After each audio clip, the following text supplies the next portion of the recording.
Olá, meus queridos alunos do terceiro ano. Hoje continuaremos seguindo a mesma temática sobre a ética em nossa aula e dividirei esse momento em três partes. Primeiro, nós vamos retomar algum conceito já visto em sala de aula.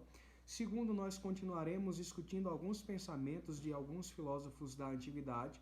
E, por fim, nós iremos adentrar um pouquinho na Idade Média, que vai nos apresentar o poder e a influência do cristianismo nesta temática do ser ético.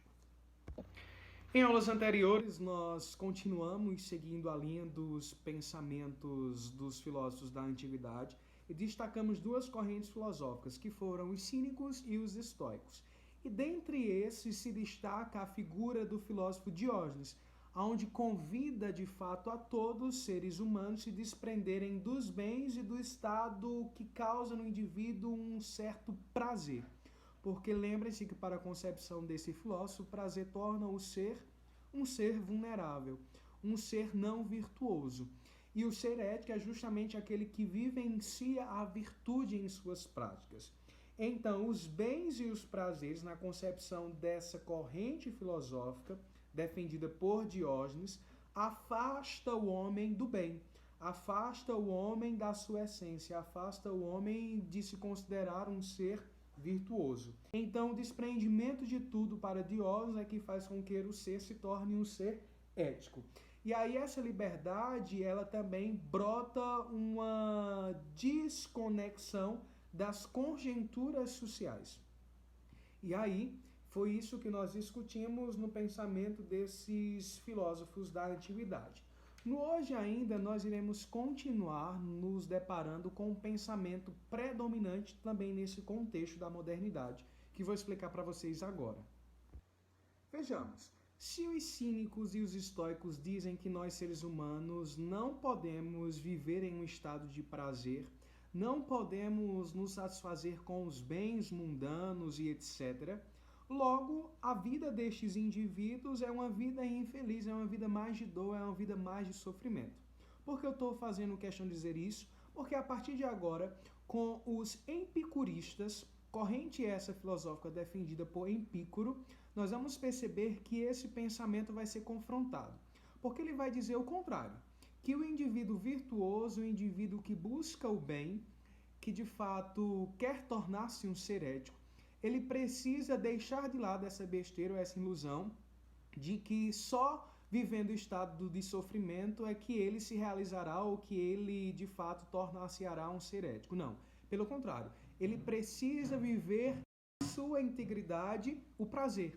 Ele precisa viver em sua integridade esse estado de serenidade, esse estado de tranquilidade, que só também será possível quando o indivíduo perceber-se capaz de discernir o bem e o mal em suas escolhas.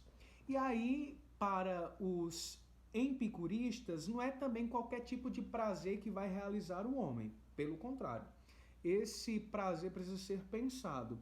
Precisa-se ser pensado ainda, sobretudo, nas consequências desse meu estado de prazer. Por isso que aqui empírico ele vai dizer, sim, com toda precisão, que o homem precisa de fato discernir e viver o prazer. Porque se viver uma vida só infeliz, quem é que aguenta, né, gente?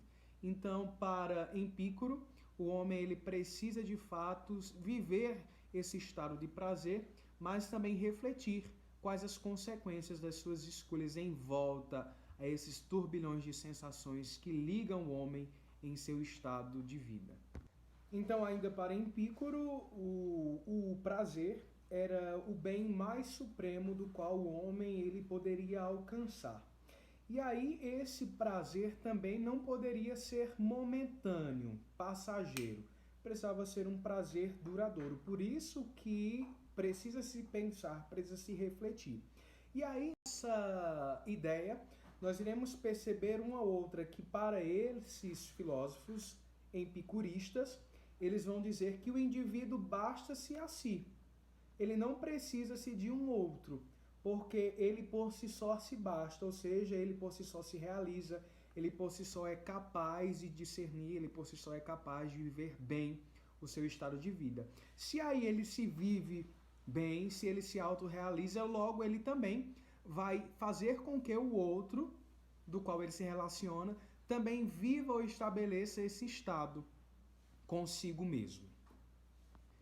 E aí o terceiro e último ponto da nossa aula de hoje vai tratar um pouquinho sobre a Idade Média, e lembrem-se que na Idade Média nós estamos em um contexto onde a igreja, o cristianismo, ela está imperando. Se a igreja e o cristianismo ele está imperando, logo é ela quem vai ditar o que é certo e o que é errado, logo é ela que vai dizer o que de fato define o ser ético. E para o cristianismo, nós iremos nos utilizar de dois grandes filósofos que, modesta parte, eu admiro bastante, que é Santo Agostinho e São Tomás de Aquino, baluartes da igreja, doutores, inclusive filósofos. E aí eles vão dizer o seguinte: na concepção de Agostinho, o ser ético é aquele que vive na presença do ser que em si mesmo ele já é o bem, ele já é o sumo bem, o ser supremo. Então, como nós somos imagem e semelhança desse ser supremo, o ser por natureza já é um ser ético, já é um ser capaz de refletir. E aí Santo Agostinho ele vai se utilizar em seus escritos, em suas obras, do filósofo Platão. Então, muitas das ideias de Santo Agostinho estão embasadas nas concepções de Platão. Então, reportem aí, tá, gente? As ideias, o mundo das ideias, o mundo sensível, para lá, para cá. E aí ele vai dizer ainda que quanto mais o homem se colocar na presença do Deus, que para ele é o ser supremo, é que o indivíduo de fato é um ser bem, é um ser capaz de refletir e ponderar as suas ações. E São Tomás de Aquino também vai seguir essa mesma linha, tá? Deus é o único ser perfeito, Deus é o único ser supremo, e é desse Deus que emana todas as coisas, também na concepção de Tomás de Aquino. E aí, só que Tomás de Aquino ele vai seguir mais a linha de Aristóteles. Lembrem-se que Aristóteles ele vai dizer que a coisa ética só poderia ser concretizada na realidade. Da mesma forma, São Tomás de Aquino. A gente não vai deixar de ser um ser bem, outra realidade, assim defendida por Santo Agostinho e Platão. Para Aristóteles e São Tomás de Aquino, o bem, ele acontecia agora. O ser ético viveria o seu estado agora, no presente, e não no futuro, porque ele acreditava, assim como eu já vos disse, também na concepção de Santo Agostinho, que o ser é a imagem e semelhança de Deus. E aí, o que seria o mal na concepção desses dois grandes filósofos que imperam ali no cristianismo? O mal é justamente a ausência do bem, é o afastamento, é a negação do próprio Deus que reside nesse próprio homem. Então, para esses dois grandes filósofos, a partir do momento em que eu nego a Deus, logo eu me torno mais vulnerável a coisas que possibilitam na minha vida e na vida dos outros ao mal. Então, jamais, gente, nos afastemos daquilo que acreditamos ser o ser supremo.